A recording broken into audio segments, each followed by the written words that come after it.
বল হাতে ডিপিএলের সর্বোচ্চ উইকেটের রেকর্ড গড়লেন তাইজুল ইসলাম। প্রাইম ব্যাংকের বিপক্ষে এদিন 3 ওভার 2 বল করে 5 রান দিয়ে মহামূল্যবান 5টি উইকেট শিকার করেছেন তাইজুল ইসলাম। মাঠে নেমে এদিন সর্বোচ্চ উইকেট শিকারের রেকর্ড গড়লেন তাইজুল। দর্শক, ভিডিওটি না টেনে সম্পূর্ণ দেখার অনুরোধ রইল। ইতিমধ্যে শুরু হয়ে গেছে ঢাকা প্রিমিয়ার লিগ এবারের আসর। আজ প্রাইম ব্যাংকের বিপক্ষে খেলতে নেমেছে তামিমের দল মোহামেডান স্পোর্টিং ক্লাব। মিরপুরে আগে ব্যাটিং করতে নেমেছে প্রাইম ব্যাংক। 32.2 ওভারে 174 রানের সবকটি উইকেট হারায় দলটি। দলের পক্ষে একাই লড়াই করেছেন শামীম হোসেন পাটোয়ারি। ঢাকা প্রিমিয়ার লিগ ডিপিএলে এদিন বল হাতে বিশ্ব রেকর্ড করেছেন তাইজুল ইসলাম। বল হাতে এদিন রীতিমতো বাজিমাত করেছেন এই স্পিনার। প্রাইম ব্যাংকের বিপক্ষে এদিন বল হাতে 3 ওভার 2 বলে 5 রান দিয়ে মহামূল্যবান 5টি উইকেট শিকার করেছেন তাইজুল ইসলাম, যেখানে প্রথম উইকেটটি ছিল রিশাদ হোসেনের।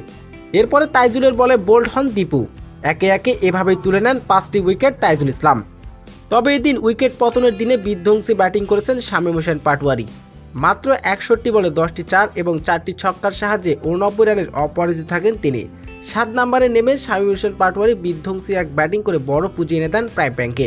মোহামেডানের বিপক্ষে এদিন তাইজুল ইসলাম 5 রান খরচ করে 5টি উইকেট শিকার করেছেন তাইজুল ইসলাম।